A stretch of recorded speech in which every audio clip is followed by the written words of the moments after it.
Good evening again and welcome. We are here tonight to celebrate some of Kentucky's most successful entrepreneurial stories. We do this because increasing understanding and awareness of entrepreneurship is one of the most important things that we can do to increase the entrepreneurial climate of our state. And we need to improve it because entrepreneurship is where so many of the good things that we enjoy have their roots. We want to honor the folks we honor tonight so that we can encourage others to pursue similar endeavors. Now, I'd like to start by recognizing a few dignitaries who are here with us tonight. First, the former Governor John Y. Brown is here. Governor.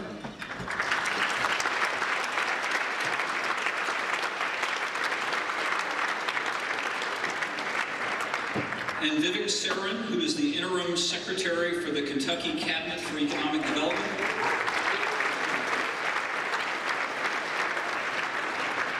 And we also have a state representative here tonight as a part of the Kentucky Leadership Kentucky class that is here, Representative Derek Lewis from London, Kentucky. Representative Lewis. He brought his family.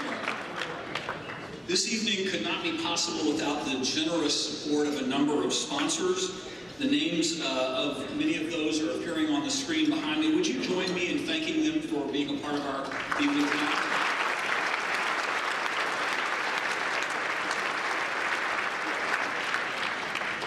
And most important, our presenting sponsor, Chase.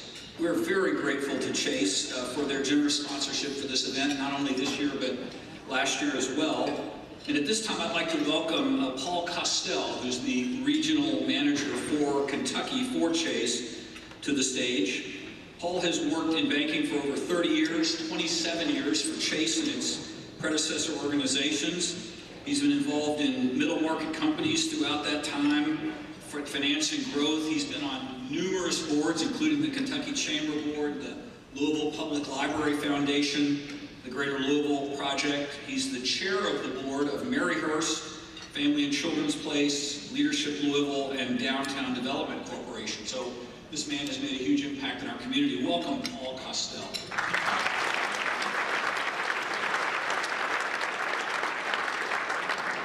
Thanks, Doug, and also thank you for your leadership and thank you for being a former Hall of Fame inductee.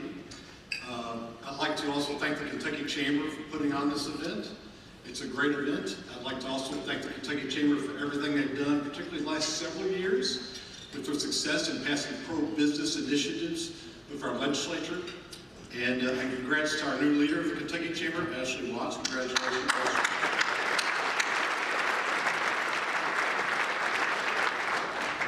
But tonight we don't celebrate the Chamber.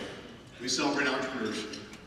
At J.P. Morgan Chase, we recognize the importance of entrepreneurship because entrepreneurs, they have the ideas, they have the drive, they have the determination to create jobs and are really truly the lifeblood of our economy. If you listened earlier, entrepreneurs come in all shapes and forms, all different ideas, but they all are driven to be successful and help others. It doesn't mean they haven't failed, it means they persevere. And we are so fortunate to have Donna Ricci-Saul and some other past inductees here, but also the ones we honor tonight, a great class. So in closing, J.P. Morgan Chase and my colleagues and I, we would like to congratulate the inductees tonight. Thank you for what you've done, and we wish you the best in what you're going to have done for our community and what you're going to do for our community. Thanks, Doug.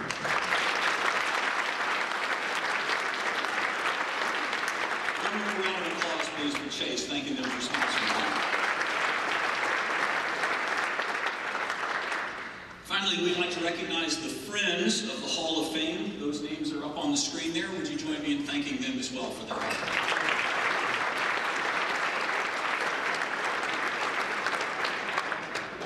The Kentucky Chamber of Commerce has been a longtime partner and promoter of the Kentucky Entrepreneur Hall of Fame and its mission to increase awareness of entrepreneurship in Kentucky. At this time, I'd like to call up the Chamber's new president and CEO, Ashley Watts. and she's going to tell us about the Chamber's relationship with the Hall of Fame. Ashley, welcome.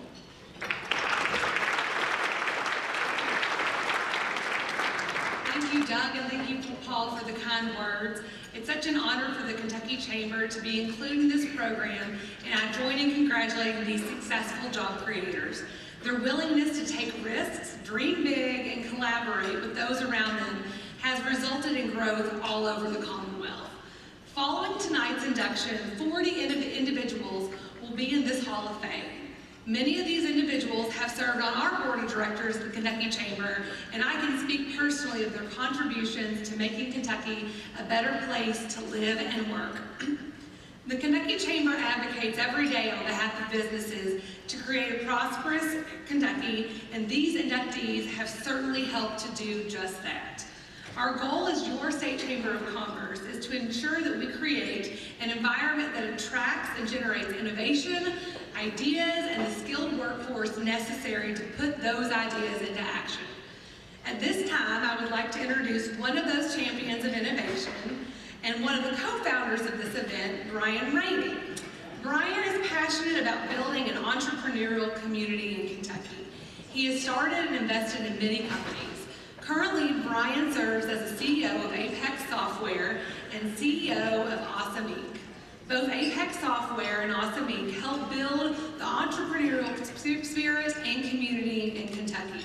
His companies develop software, teach software development, and provide others with the resources to launch and grow their own companies.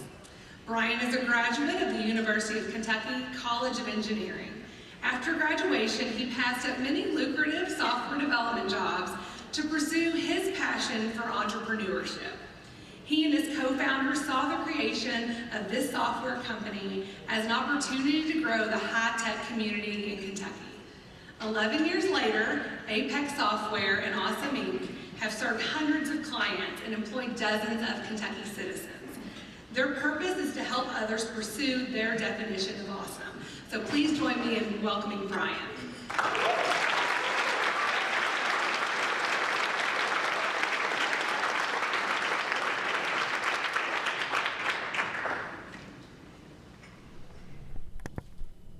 Thank you, Ashley.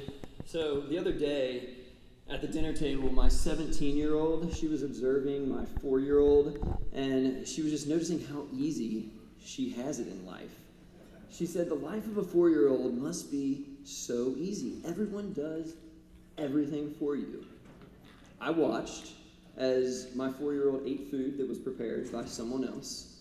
She drank from a cup that was poured by someone else. And she made a mess that would later be cleaned up by someone else. So I had to agree. I replied, you know what, you're right. Life does seem to get harder as you get older. But if you make smart decisions, life can also get better as you get older. At this point, Daisy, my 4-year-old, chimes in. What'd you say, B-Paul?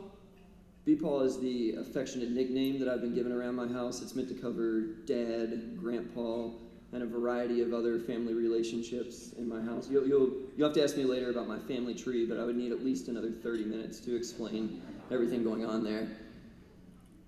I said, well, Daisy, when you get older, life gets harder, but it can also get better. She paused, she pondered on it for a moment, and she responds with, B-Paul, my princess puzzle is really hard. I didn't argue her on that either. Later that night, around bedtime, I asked Daisy to show me the princess puzzle that she was talking about. Between you and me, pretty easy puzzle. But what I found interesting was that she had it completed. The thing that she thought was hard, she had done it. And I think that's one of the best things about kids, is that they have this childlike faith that they can do anything, even the hard stuff. And somewhere along the years, many of us, we lose this faith and we stop believing that we can do anything. That's what I like about entrepreneurs, is sometimes even to a fault, they believe that they can accomplish anything. They believe they can solve world-sized problems. Now, entrepreneurs take risks to chase these dreams. Take President Lee Todd. When he was faced with the decision to leave his safe, tenured UK faculty job to go start a projection picture tube company, he walked across the street to Arby's, talked it over with himself and the Lord, and he decided he was going to take the leap of faith. Now, I remember Lee Todd using that story to convince me to take a leap of faith when I was deciding to start my first company just out of college. Now, if you've never had Lee Todd ask you to do something, well, let me just tell you that he has a way of doing it that makes you want to go out and succeed, come back and tell him everything that you've accomplished, and hear him say, "Well done." Entrepreneurs think big. Take Jim Host. Jim Host had a job offer, but he didn't want a job. He wanted to start a company. So he told the potential employer that he could do the work, but you'd have to hire my company. So he goes out and he starts Jim Host and Associates, even though there were no associates at the time. His company got the job. Now, I remember when we started the Hall of Fame 9 years ago, Jim was inducted into the first class. He became a mentor to us in creating the Hall of Fame and growing it into what it is today. And he quickly told us that we need to get our act together and we need to make this thing bigger. Now, if you've never had Jim Host ask you to do something, it's a whole lot different than having Lee Todd ask you to do something. When Mr. Host asks you to do something, your primary motivation is much more about survival than it is making him proud. And if you've ever gotten him to say the words, "Well done," well, you need to let me know your secret. Entrepreneurs, they're resilient and they're bold. When Kent Taylor was trying to raise investment for his new restaurant concept, he got turned down by potential investors over 100 times. One time he was on an airplane with Larry Bird. Bird was up in first class and Taylor was back in coach. And he asked the flight attendant to deliver his investment opportunity on a napkin up to Bird. That didn't work because apparently Bird was sleeping the entire time and wasn't able to get the message. But he didn't give up there. He got off the plane and he chased Bird all the way through the airport, all the way to his car. He didn't have luck there either because Bird just thought he was some crazy fan, so he locks the door and drives away as fast as he can. Taylor also tried to deliver ribs to Garth Brooks in an attempt to pitch his idea. You'll have to ask him about that story. But at the top of Taylor's list of potential investors was John Y. Brown. And after asking Brown to invest numerous times, he eventually gave in. And that's how Buckhead Grill and Bar was born, which is one of Taylor's first concepts. When, speaking of John Y. Brown, when John Y. graduated from law school, he started his own law firm. He approached his dad as a potential business partner, but he didn't name the firm Brown and Son like most law firms. He named the firm Brown and Father. That's bold. Now, if you've never had John Y. Brown tell you how to do something, well, wait a second. We've all had John Y. tell us how to do something, haven't we? He's definitely not shy to share his advice. Entrepreneurs in the Commonwealth, we've got a lot to celebrate tonight. Tonight we had 4 new inductees into the Hall of Fame. Mike Davis, Dudley Webb, Debbie Scapecchio, and Nate Morris, who was an emerging entrepreneur with us just 5 years ago. Kentucky's future looks even brighter.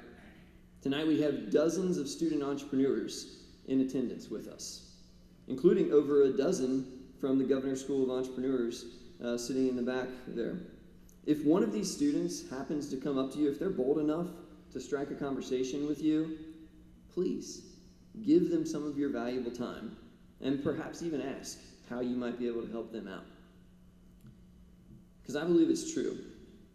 As you get older, things in life do get harder.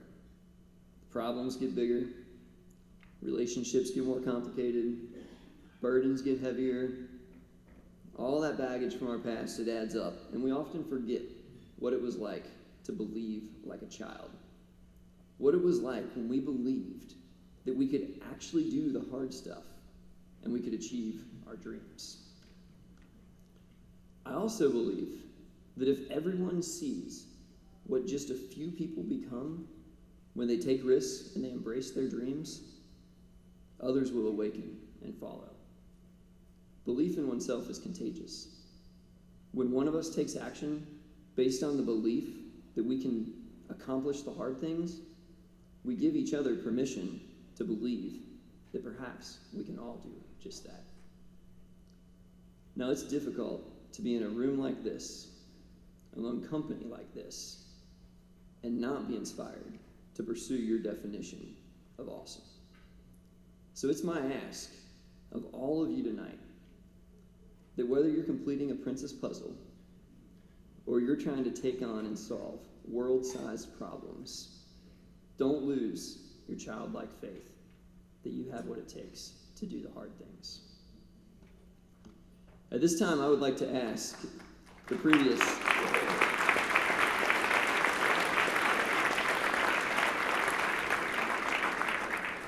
I'd like to ask all the previous inductees of the Kentucky Entrepreneur Hall of Fame to make their way to the stage over here to my right in order to be recognized. And as they make their way to the stage, I would like to thank these entrepreneurs for their courage to do the hard things which have been furthering the Commonwealth of Kentucky. Entrepreneurs take risks, they think big, they're resilient and they're bold. But perhaps the most attractive trait of entrepreneurs is that they make sacrifices for the greater good. Now, this group of successful entrepreneurs, they've dedicated their lives to making our state a better place to work and a better place to live. Not only that, but now they're investing into future generations of entrepreneurs throughout our state. Many of these previous inductees, they've made a commitment to invest their time and their money into new businesses and entrepreneurs in Kentucky. And with their financial support over the last few years, the Hall of Fame has been able to launch the Fellowship Program, which has provided resources to assist 40 early-stage companies in their entrepreneurial journeys. Those companies, they've raised over $41 million in outside funding and created over 250 jobs for the state of Kentucky. The Hall of Fame inductees are also sharing their stories and advice through a video series called the Founders Series and a book called The Unbridled Spirit, and most recently a podcast that we've launched. All of this contributing to the second half of our mission, which is to encourage others to take risks and pursue similarly ambitious endeavors. Before introducing the previous Kentucky Entrepreneur Hall of Fame inductees, I'd like to invite one of the co-founders of the Entrepreneur Hall of Fame to the stage to welcome these previous inductees. Bobby Clark co-founded his first business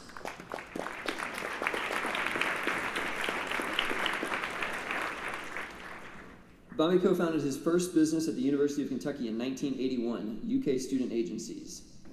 Bobby was a delegate to the White House Conference on Small Business in 1995, where he helped pass a law that was unanimously approved to establish the Kentucky Commission on Small Business Advocacy in 2000, and was appointed the first chair by Governor Patton.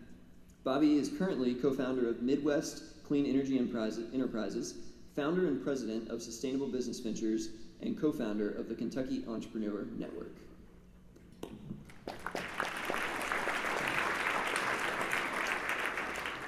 The first inductee that I would like to introduce tonight to you is Lee Todd, class of 2010, Projectron and DataBeam.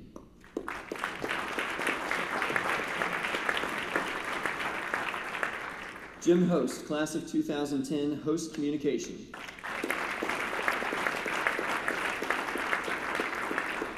John Y. Brown, class of 2010, KFC.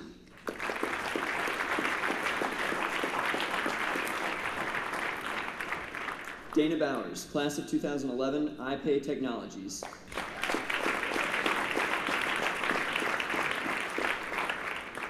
Kent Taylor, class of 2011, Texas Roadhouse.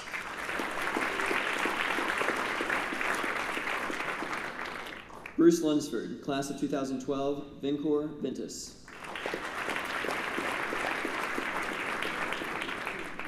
Ron Geary, class of 2012, ResCare.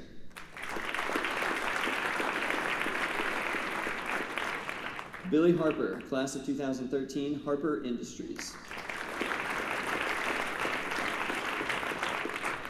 John Williams, class of 2014, CSI.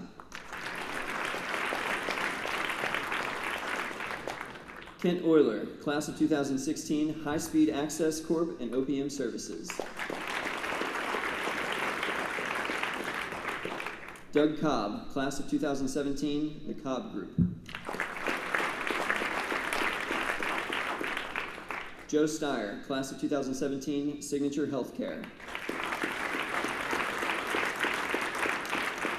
Let's give one more round of applause for all of the previous inductees and attendees.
Let's hoping the magic is still working. Oh, good.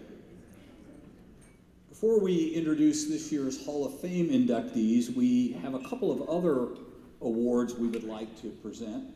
The first of those is for the Mentor of the Year. This award is given in recognition of an individual who has devoted his or her time and resources to supporting the entrepreneurial community in the state of Kentucky. I'm pleased to be able to award this year's Kentucky Entrepreneur Hall of Fame Mentor of the Year to Greg Landon.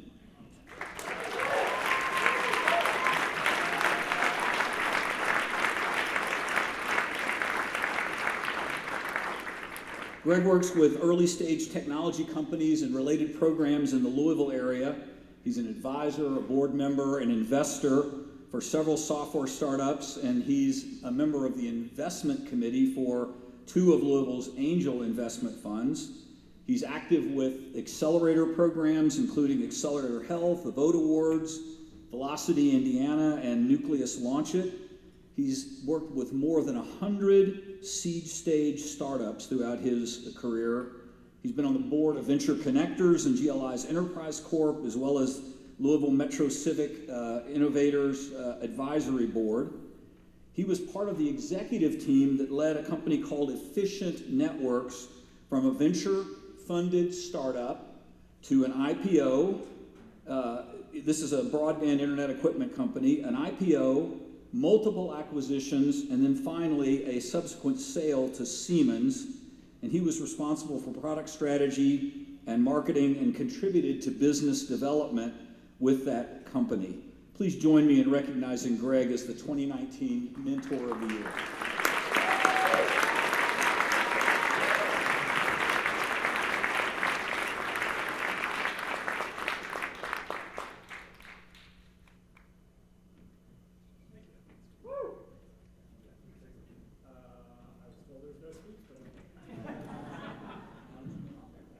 Good, so impromptu speech.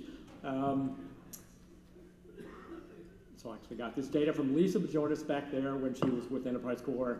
It's pretty well understood that roughly half of all the new jobs that are created come from new companies, those 5 years old or younger.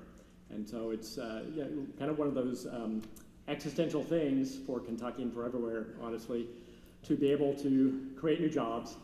Those tend to come from new companies. The most interesting ones to me are ones just like El Toro. I see Stacy Griggs over there at my table that can create high-growth, scalable businesses. And so that's part of what gets me sort of out of bed, is to see more of that happening in Kentucky. So I think I'll just close with a request to everybody in the audience that has the interest and has the capacity, go find a young, high-potential startup, see what you can do to help them out. Thank you.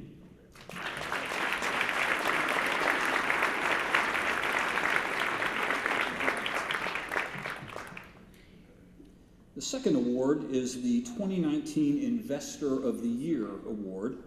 This award is given to an influential individual who has demonstrated the ability to bring value to companies in the form of capital, experience, and leadership. I'm pleased that we're able to present the 2019 Investor of the Year Award to Mike Schlotman.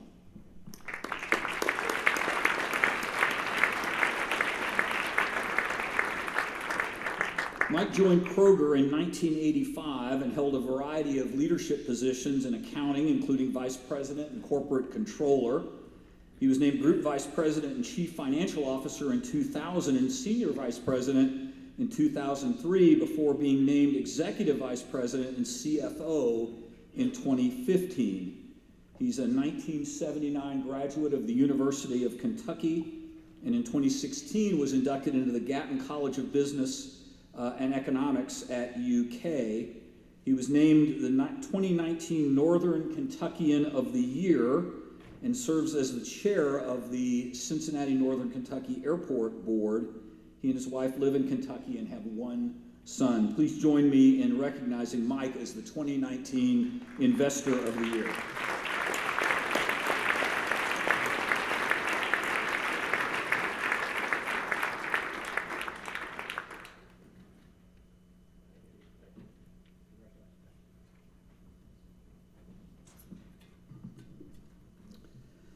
It's now my pleasure to introduce one of Kentucky's great entrepreneurs, Dana Bowers, who's going to come to the stage to recognize the 2019 Emerging Entrepreneur Class. Dana, would you come and join us?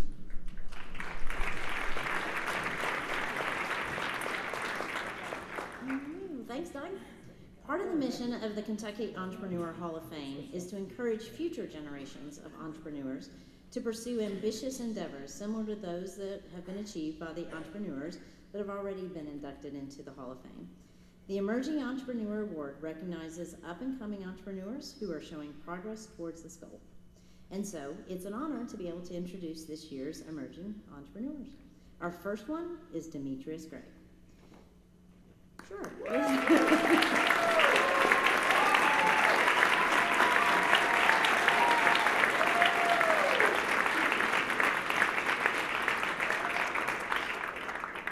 Demetrius Gray is the co-founder and CEO of WeatherCheck. He's a 31-year-old, third-generation entrepreneur and Kentucky native. He started WeatherCheck after experience in the finance, roofing, and disaster restoration industries helped him realize that key processes were ripe for disruption and automation. Today, WeatherCheck boasts over 4 million properties monitored for some of the biggest names in insurance around the world. WeatherCheck most recently was named 2019 Resiliency Innovation Company of the Year by the Insurance Information Institute, which represents carriers and reinsurers throughout the U.S. Under Gray's leadership, WeatherCheck has grown in 2 short years to be a nationally recognized insurtech company as well as heralding the title of Kentucky's first company admitted into the prestigious Y Combinator, an accelerator that helped build companies like Airbnb and Dropbox. So, welcome, Demetrius.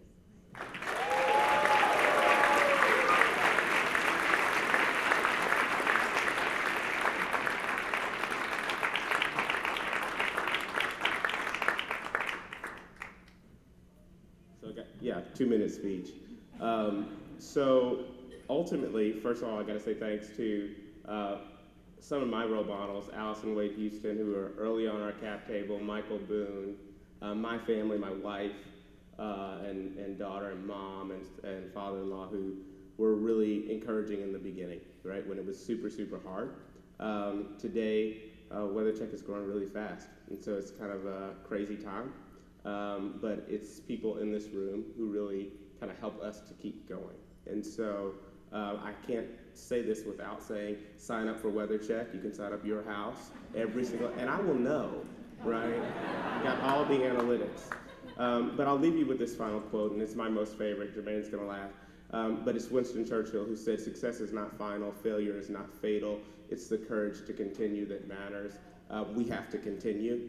Been in this state for almost 200 years, my family, and so it's an honor to make it this far. All right, thanks, Al.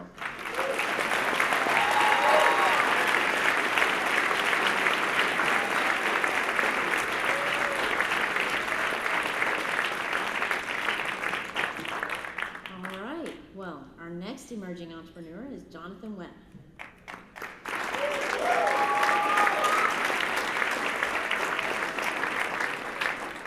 Kentucky native and University of Kentucky graduate Jonathan is turning his dream of a high-tech farming hub in Appalachia into reality with AppHarvest. The company, which has raised more than $100 million in funding, is building some of the largest indoor farms in the world, combining conventional agricultural techniques with today's technology to grow non-GMO, chemical-free produce to be sold to the top 25 U.S. grocers. The company's first controlled environment agricultural facility will span 60 acres and open in 2020 in Moorhead, Kentucky. The facility will use 90% less water than a typical farm because of a sophisticated circular irrigation system and a 10-acre rainwater retention pond. So why locate in Appalachia? Like many Kentuckians, Jonathan grew up knowing of the devastating job losses in the region. His grandmother was raised in Whitley County, where a coal mining accident killed his great-grandfather. Jonathan strives to work alongside the hardworking men and women of eastern Kentucky and build a resilient economy for the future. By locating within Appalachia, the company is also less than a day's drive to more than 2/3 of the U.S. population. That lowers transportation costs by 80%, allowing AppHarvest's fresher produce to better compete against low-cost foreign imports. Before founding AppHarvest, Jonathan worked with the U.S. Department of Defense on one of the largest solar projects in the southeastern United States. The project aimed to help achieve a White House goal of ensuring the military's hundreds of installations develop resilient on-site power generation and receive 20% of the electricity from renewable sources by 2025. While living in D.C., developing these sustainable energy farms, Jonathan researched another type of farming, the Netherlands and its high-tech greenhouses that held 30 times traditional agriculture and virtually eliminate the use of chemicals. So then, in February 27, encouraged by investors, including AOL co-founder Steve Pace, and politicians of both parties, Jonathan left Washington, came home to Kentucky, where he now works tirelessly to make the eastern part of the state the ag tech capital of the world. So, Jonathan, welcome.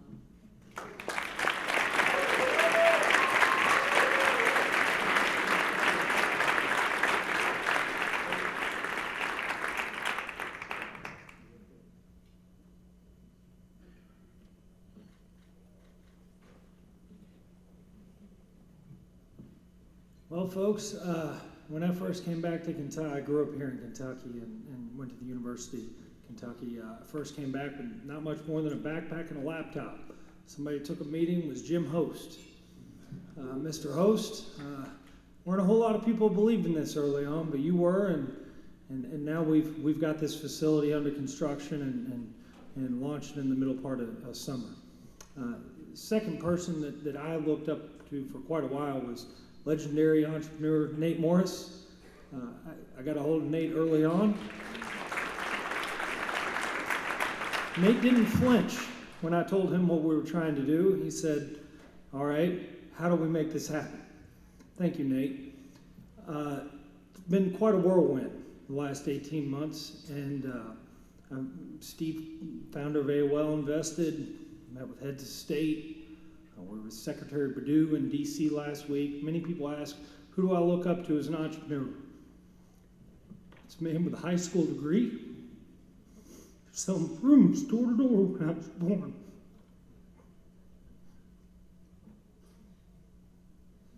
He to me is the entrepreneur I look up to. Integrity, honesty, hard work. It's what he said. All you gotta do, outwork everybody in the room. It's my father, Harold Webb.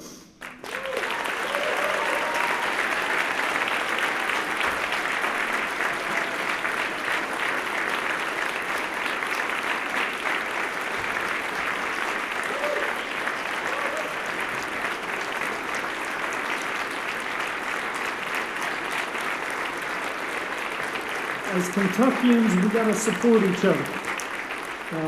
I think I saw that Jerry Roll might be in the room with Appalachia for Foundation Kentucky. The eastern part of our state has been beat up. We've been decimated by the decline of coal. We gotta believe in each other. Gotta reimagine what's possible. And we gotta invest in our future. So I'm grateful to have a family that invested in me. And let's see where we'll go from here. So we got a lot of challenges. It's not going to be an easy road. It's not going to be an easy road for any entrepreneur. We're throwing our hat in the ring for the next 30 years. We're going to get beat up. We're going to get hit. We're in Louisville. It's Muhammad Ali. You can get hit to the mat. Who gets up off that mat? Let's keep charging. Jim Host, you said that to me early on. Let's keep charging. Thank you, Mr. Host.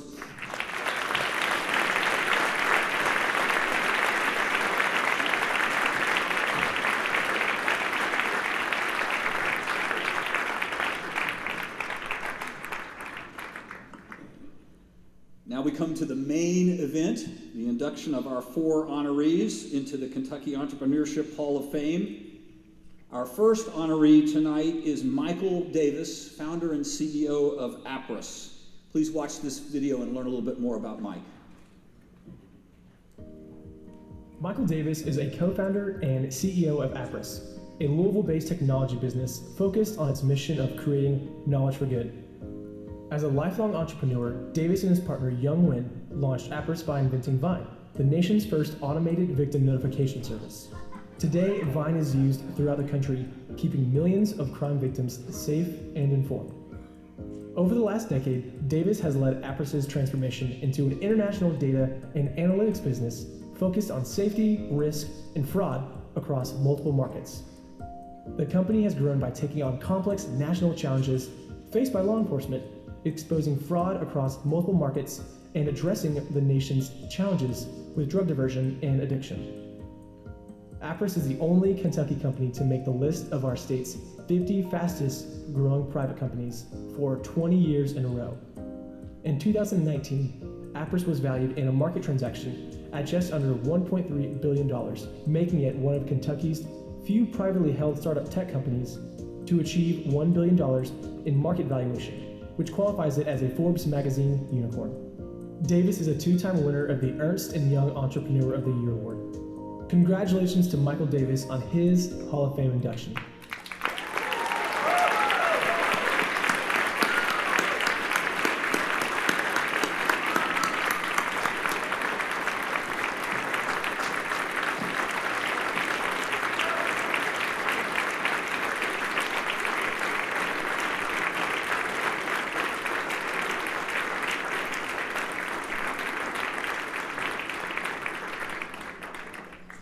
So I don't get to introduce each one of these candidates, but I get to introduce this one.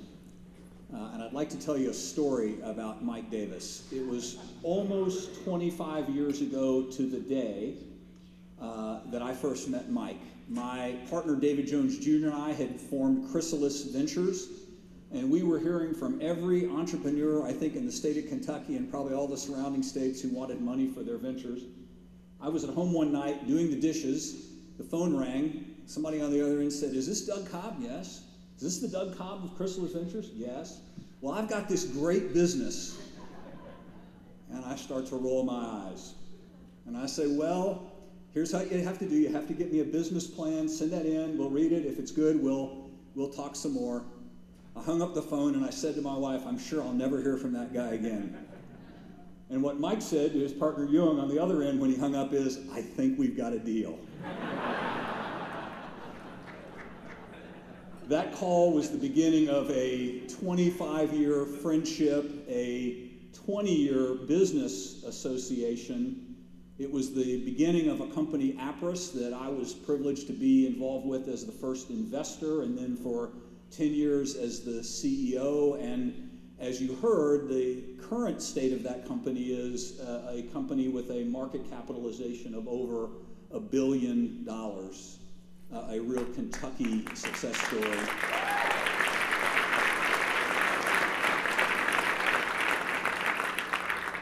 And I'll tell you just about my friend Mike, that he is as fine a man as you would ever want to know, filled with joy of life, and he is the most gifted natural entrepreneur that I have ever known. Congratulations, Mike, on this award.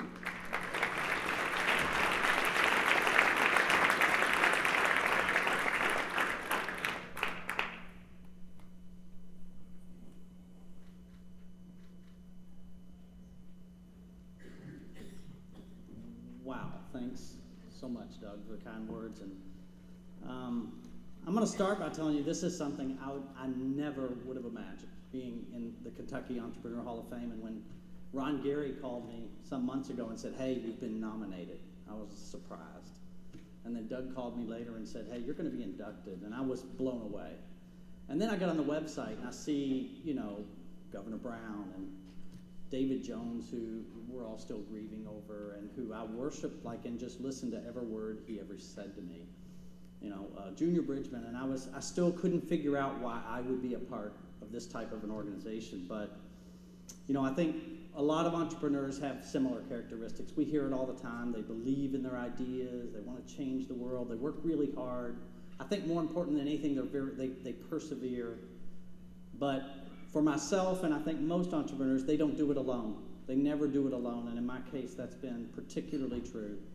And, when I think about people that have gotten me where I am right now, it starts with, your family, and many of whom are here, and I want to thank them. My most important person that put me here, though, is the woman I married 33 years ago, my wife, Kathy.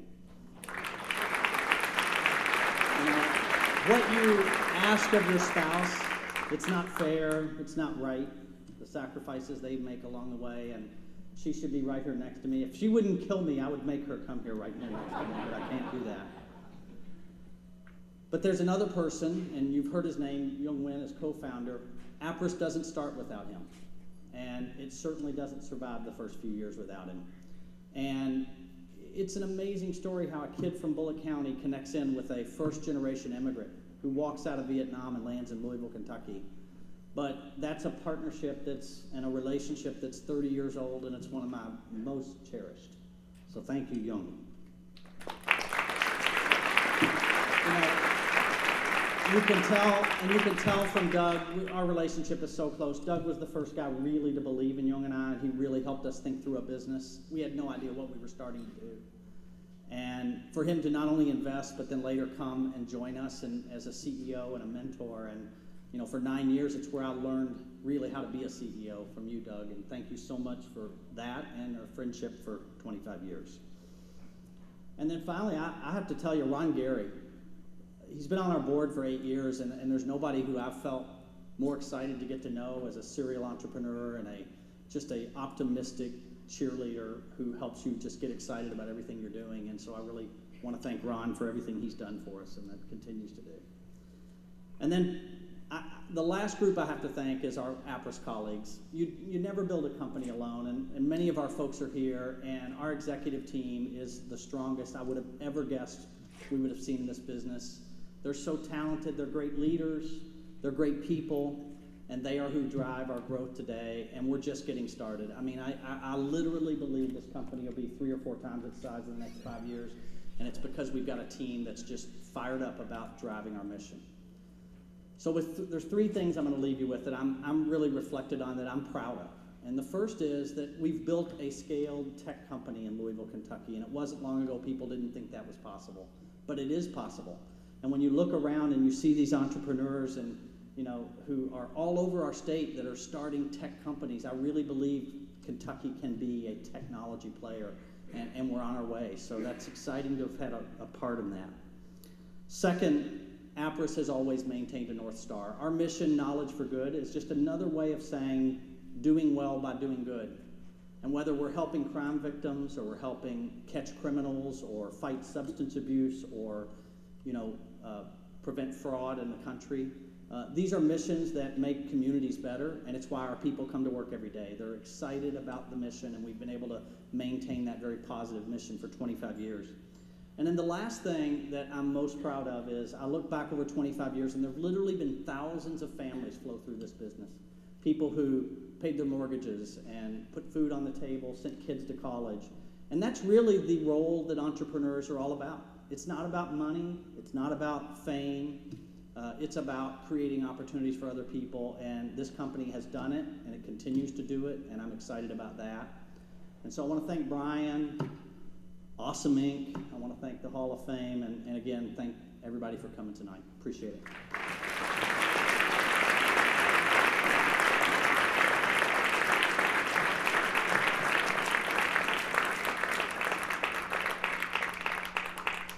Man, I love that guy. Our second inductee of the evening is Nate Morris. Please watch this video and learn a little bit more about Nate. Nate Morris is the founder and chairman of Morris Industries, a Lexington-based technology conglomerate of ESG-focused holdings that reimagine the industrial economy. The signature asset of the company is Rubicon Global. Under Nate Morris's leadership as CEO, Rubicon became a catalyst for groundbreaking change across the waste and recycling industry, expanding operations to 5 continents and 18 countries. Morris has recruited the best investors, including Mark Benioff from Silicon Valley, Henry Kravis from Wall Street, and Leonardo DiCaprio from Hollywood into Rubicon Global. Rubicon has been recognized as one of the world's most innovative companies by Fast Company magazine and as an industry disruptor by Inc. magazine. Morris is the first Kentuckian to build a venture-backed technology startup with a market cap valuation that exceeds $1 billion. Nate is the first Fortune 40 Under 40 winner from Kentucky, the first World Economic Forum Young Global Leader from Kentucky, an outstanding young American by the United States Junior Chamber of Commerce, and the youngest inductee ever to the Kentucky Entrepreneur Hall of Fame. A 9th-generation Kentuckian, Morris was raised by a single mother in a union household. He is a proud product of Kentucky Public Schools, and Morris is a benefactor to the University of Kentucky. There he serves on the Dean's Advisory Council of the Gatton College of Business and Economics and was named the first ever entrepreneur in residence. Congratulations to Nate Morris on his Hall of Fame induction.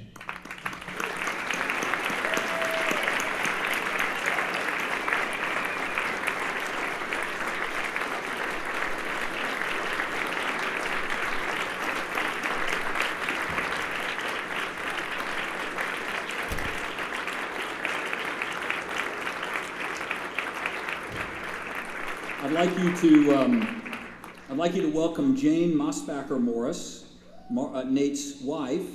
She is the founder and CEO of To The Market, a company that connects businesses and consumers to ethically make products from around the world. Previously, she was the director of humanitarian action for the McCain Institute for International Leadership, the U.S. Department of State's Bureau of Counterterrorism, and served in the Secretary's Office of Global Women's Issues. Please join me in welcoming Jane to the stage to introduce her husband.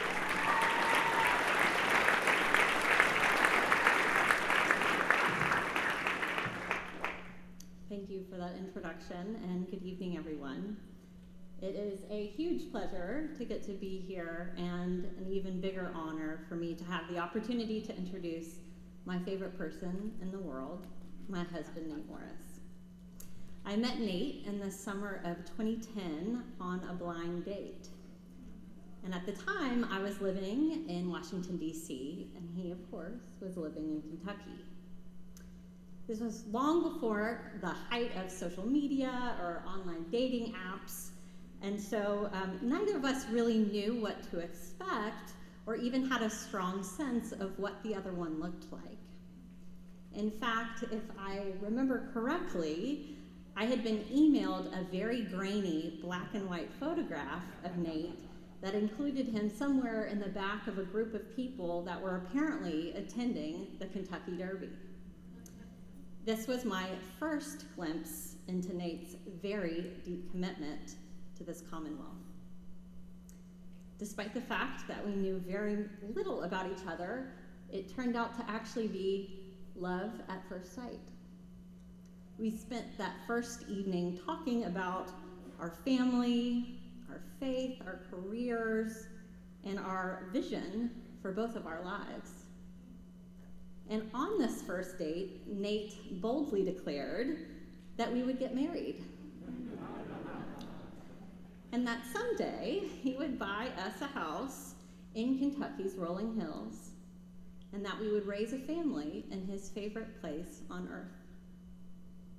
I told him that although Kentucky sounded great, I thought it would be best if we waited maybe at least 6 months until he proposed. So in true Nate form, 6 months to the day, we were on a plane to Paris, France, where Nate actually proposed almost the moment we arrived. This is one of my very favorite Nate stories, of which I have many, because I think it exemplifies who Nate is and what Nate is about. Nate is a man of vision for his life, and he isn't afraid to take massive risks to make that vision a reality. He's brilliant, he's very funny, he's dynamic, and he's deeply committed to his faith and to the Commonwealth of Kentucky. I have personally watched in awe as he has built a multi-billion-dollar company with nothing more than credit cards and a deep passion for solving issues by leveraging the free market. I have also watched him pull off miracle after miracle, and he has never failed to exceed even my grandest expectations. I also have watched people that have doubted him again and again and again, and have been delighted to see Nate's dogged ability to deliver on even the most extraordinary of plans. Nate is a force. He is a businessman, he is a visionary, and he's a loving and loyal husband. I want to say that I am truly over the moon to have the chance to introduce someone that I admire so very much. Nate, congratulations.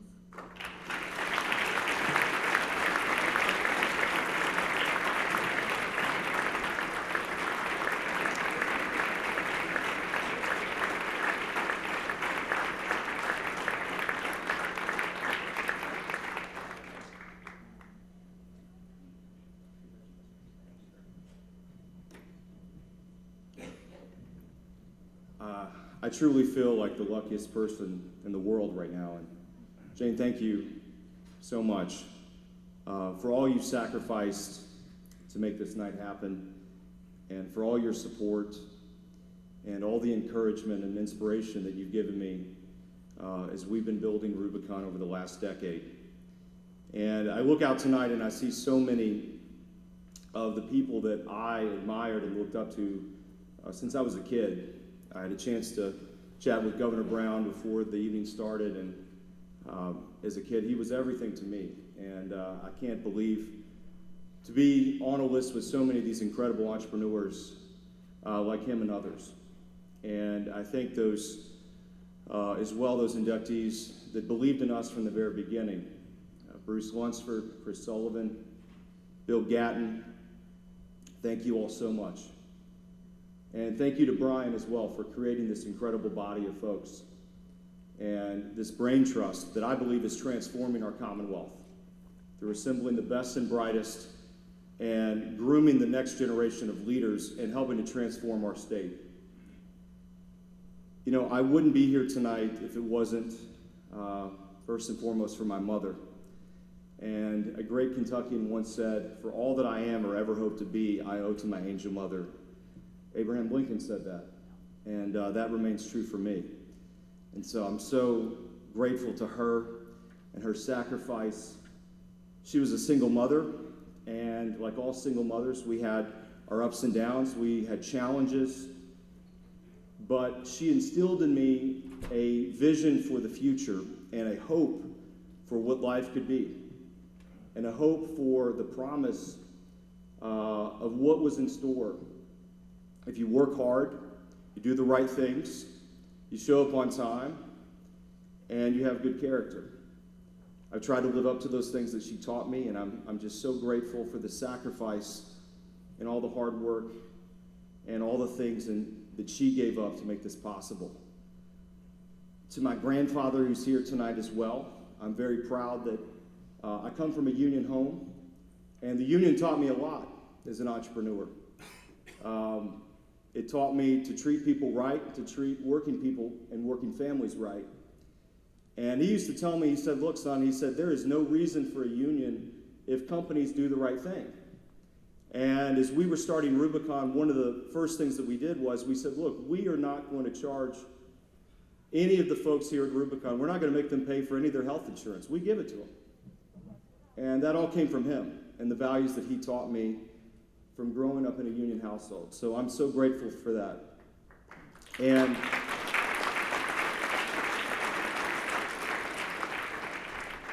And for those of you all who don't know what Rubicon is, I'm the only garbage man on the list. And my mother's only recognition of the garbage business was Tony Soprano, so it was a lot to explain. So we had to do some good somewhere. So I know here in the Commonwealth there's been a lot of discussion about our teachers. And I am very proud that I went to Kentucky Public Schools. And I am very rich because of the education that I got here in the Commonwealth.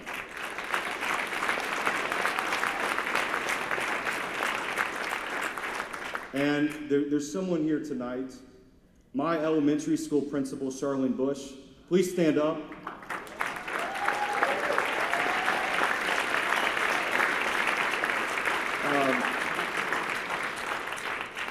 I first met Charlene when I was 5 years old as a kindergartner. And she was the first person as a third grader who encouraged me to get involved in student leadership activities. When I ran for president of my elementary school in 5th grade, she encouraged me to say, "You got to keep going, you got to do this in middle school and high school and when you get to college." And she created a magical experience for us. And it's those memories and that association that I have with education, that love for education, is what carried me, that curiosity as an entrepreneur. And I love her so much, and I'm so grateful to her. And if we had teachers like her, and we could celebrate teachers like this every day, our world wouldn't have any issues. We could fix all the challenges we had. And I thank you so much for what you gave me. You'll never know how much I appreciate you. And we need to celebrate all teachers and what they do for us. There's someone else, Professor Susan Wiley, who came to see me from Washington, D.C. Thank you so much as well, my college professor. So grateful for you being here and for all the student internships. When I was working full-time as a student, she helped me get through that process. And if it wasn't for scholarships and all the things that I had to do, I wouldn't have been able to get the education I got. So thank you so much, Professor Wiley, for being here. I'm so grateful for everything you've given me. And I just want to say to all the entrepreneurs out there, Rubicon was started with $10,000 on a credit card. And a decade later, we've created, tremendous value for the shareholders that have invested in our business. And we're giving the waste industry a run for their money. We've been in the middle of big business and big government, and we're giving a really tough industry transparency, technology, and data, and moving the industry forward in a way that no one thought was possible. And I don't want you to ever give up on the power of your thoughts and the power of your dreams and what that means on how you can transform an industry. And it's not money, it's going to be the power of your dreams and your ideas that are going to make our world better. And don't ever lose that passion. And when we were first starting, it was Rubicon Global, us going to Silicon Valley in New York from Kentucky with a waste deal and saying that we're going to revolutionize through technology. We were laughed out of the room. But now, as many have said tonight, technology is here to stay in Kentucky. And I believe we are going to be at the epicenter of how and why the next generation of technology entrepreneurs are going to transform our country. We're going to transform the environmental movement. And we're going to make Kentucky give everybody else a run for their money. And I'm very proud to be a little bit part of that movement. And I hope that Rubicon will be an example for all of you all that anything is possible right here in the Commonwealth. I want to also thank my team from Rubicon that's here, the co-founders of our business, Mark Spiegel, Hank Dudgeon, Lane Moore, Michael Heller, who's also back there, Perry Moss. Thank you all so much. And I think someone said this earlier today, please, download our app. We want all your trash. Everyone who's here. Please don't go to Waste Management or Republic Service. We have one of our partner haulers here, Ecotech. Support Ecotech, your local hauler as well. But I believe anything is possible here in the Commonwealth. And I want to thank all of you all very much. And thank you all for all the folks that helped make this happen. Have a good evening.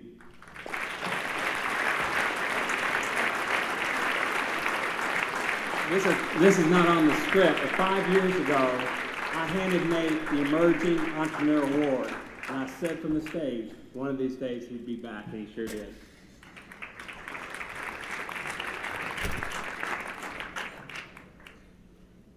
Our third inductee this year is a woman who those of us who were lucky enough to know her dearly miss, my friend Debbie Scapecchio.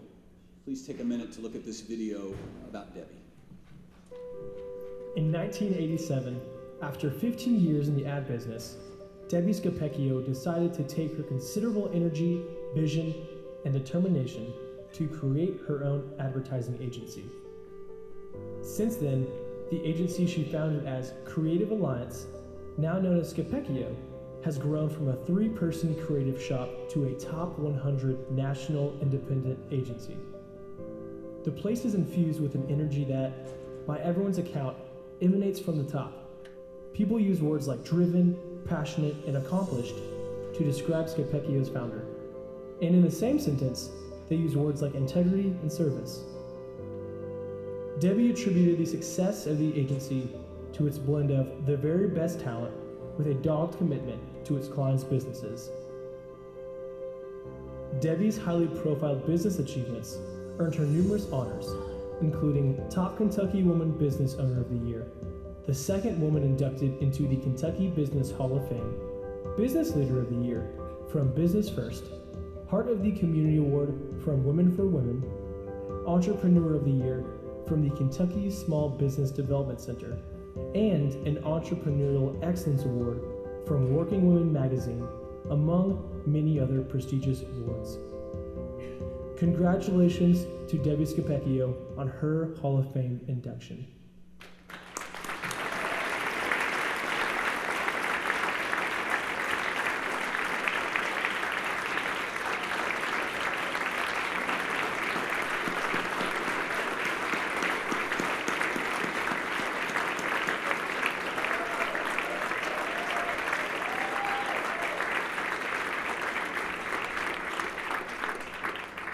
Please join me in welcoming Jerry Price, CEO of Scopecchio, to the stage. He'll accept the award for Debbie.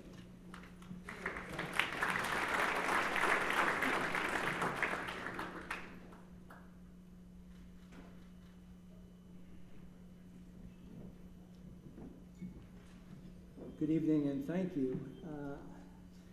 It's truly an honor to accept this award on Debbie's behalf and on behalf of her family and the company that she loves so much. And I know the first thing that she would do if she was here is to congratulate all of the inductees tonight that she is sharing this evening with, and all of the other individuals that have been recognized for their achievements. As entrepreneurs, you inspire us all to do new and exciting things.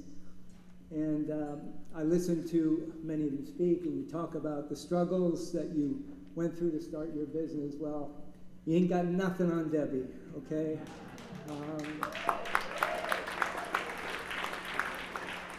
I've been in the advertising and marketing business for a long time, and I can tell you that when she started her company, that was a tough road for a woman to do that.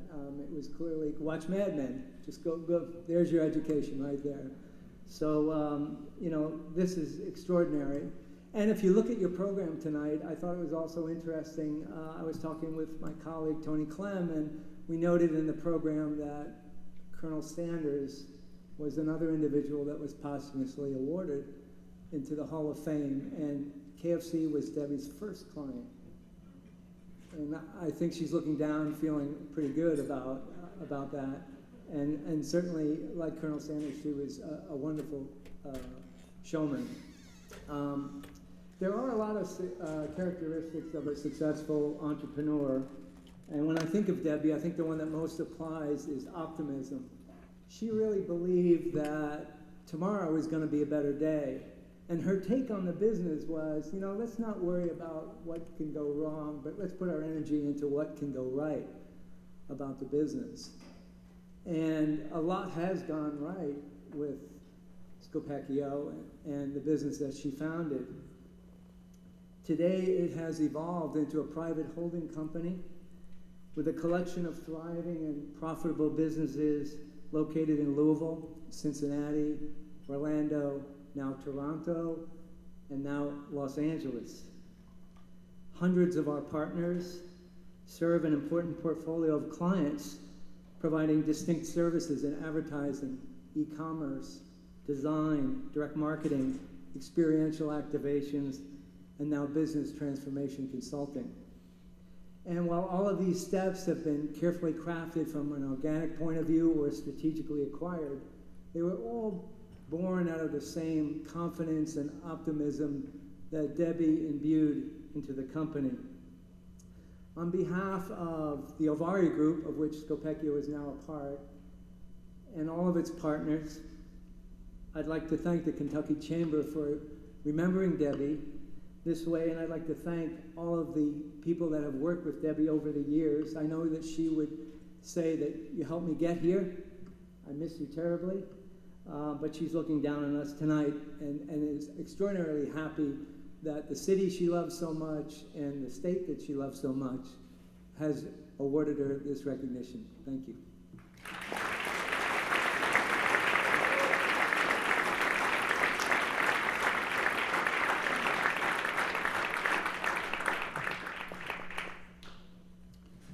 Our fourth and final inductee tonight is R. Dudley Webb.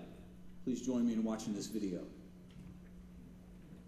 R. Dudley Webb was born in Hazard, Kentucky, and raised in Letcher County, Kentucky, located in the heart of Appalachia.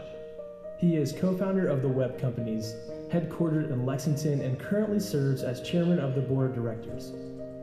Upon graduating from the University of Kentucky College of Law, Webb established a private law practice. 4 years later, he partnered with his brother Donald W. Webb to found what is today the law firm of Webb, Hoskins, Brown & Thompson, PSC.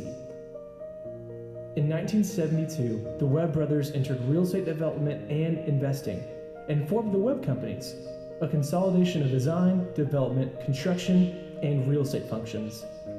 Under the Webb brothers' leadership, the Webb companies grew to become one of the largest real estate developers in the U.S., with projects from New York, San Francisco, Boston, and Miami.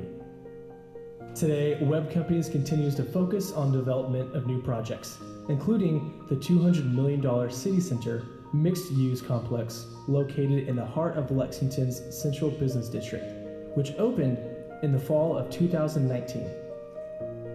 Webb is married to former Marla Collins of Versailles. They live in Lexington and have 3 children. Congratulations to R. Dudley Webb on his Hall of Fame induction.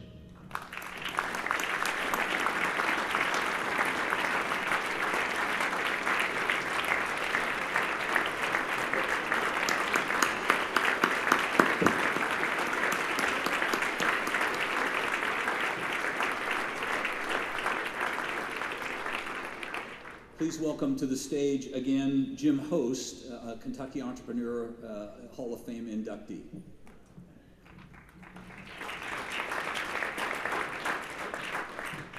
I've been waiting for this for a long time. If you've ever heard a hot spot, it's in Letcher County, and that's where Dudley is from. And if anyone is deserving to be in this Entrepreneur Hall of Fame, it is Dudley Webb. Let me tell you my favorite story about Dudley.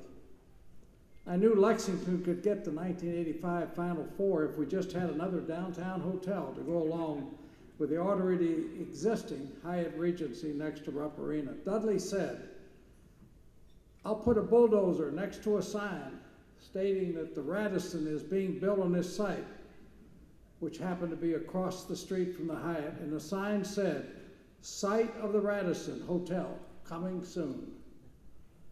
I said, "I think we will get it with this picture. I gotta make sure it gets built." He said, "It will get built," and it was. And the Final Four in Lexington was the most successful of any up to that point because of the Webb brothers, Dudley and his late brother Don. Downtown Lexington and much of its vision and success exists because of the entrepreneurial vision and risk-taking of Dudley Webb. He has taken more arrows than anybody I have ever been around. But every day, he makes Lexington and Kentucky better. I'm happy to introduce to you one of Kentucky's greatest ever entrepreneurs and risk takers, Dudley Webb.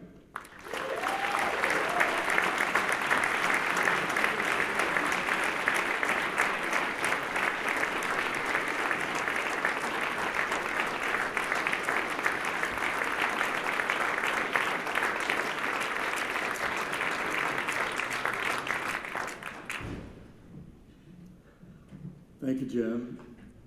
The rest of the story that day was when I said, "Are we sure we can do this?" And Jim said, "Well, we've been kicked out of finer places." So that was quite an experience. And I look around this room, and so many of you have been a part of our success, at least, and I thank you for that. I also look at our table where some of our guys, 30 and 40 years of service to all of us. Woodford is here, Don's son. Unfortunately, Don passed away 5 years ago, and we all miss him dearly. Great partner, great brother, great friend. But I think Hotspot, the people in Hotspot would be proud tonight. There weren't many of us, but what a great place to grow up. I think that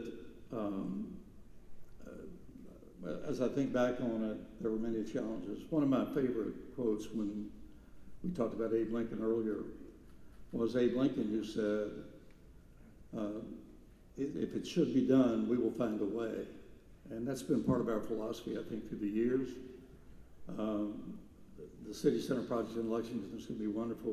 Most of you will be pleased to see that. We've enjoyed great projects here all across the country, from New York to San Francisco, but Kentucky's still home.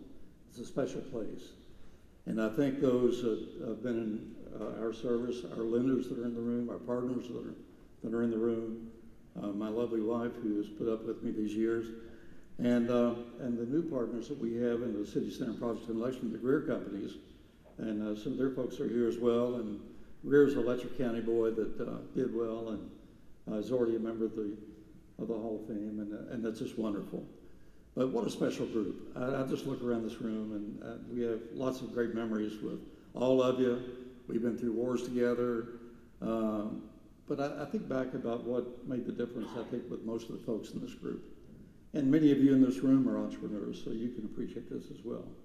And I just think it was inspiration, it was perspiration, it was hard work, sacrifice, and the most common element you will see among this group is perseverance.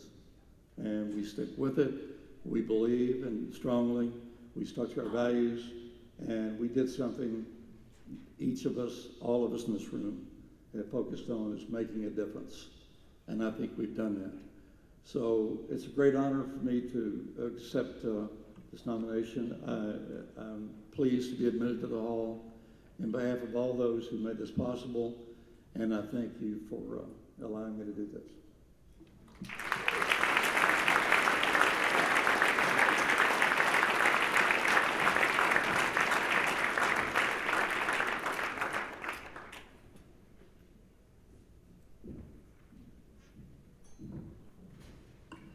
Please join me in one more round of applause for Mike Davis, Nate Morris, Debbie Scapecchio, and Dudley Webb, the 2019 Kentucky Entrepreneur Hall of Fame class.